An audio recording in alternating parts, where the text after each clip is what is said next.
Imposter syndrome usually doesn't show up when you're failing. It shows up when you're growing. Welcome to episode 5 of the Hunter Debrief. Now, we've talked about rebuilding identity, trusting competence, taking action and reclaiming ownership. Now, imposter syndrome often appears after all of that, when you step into a new room and your identity hasn't caught up yet. That feeling doesn't mean you don't belong. From a coaching perspective, imposter syndrome is contextual, not personal.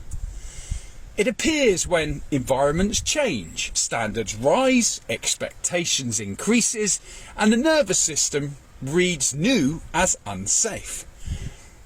Your identity always lags behind your behaviour, especially during growth. And that feeling like a fraud isn't proof you don't belong. It's proof you're stretching. So this isn't something to fix, it's something to understand. So the hunter reframe, the sleepwalker, is treating this feeling as evidence.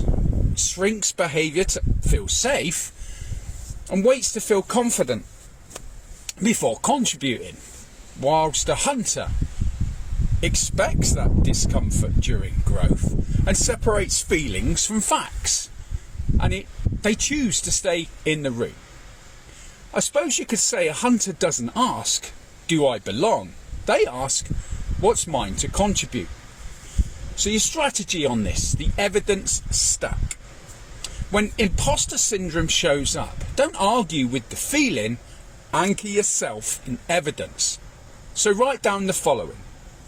1. 3 reasons you were invited into the room. 2. 3 things you've already contributed. And 3. 1 thing you're actively learning. Because belonging isn't a feeling, it's a decision backed by evidence. You don't need confidence to stay, you need evidence. So your weekly challenge. This week, when imposter syndrome shows up, choose to stay in the room. Speak once, contribute once, and show up once. Identity will catch up through that participation. So if this helped, share it with someone who's stepped into something new. And as always, serve well, leave well, that's right, and flourish. This is the Hunter Debrief. See you later. Bye.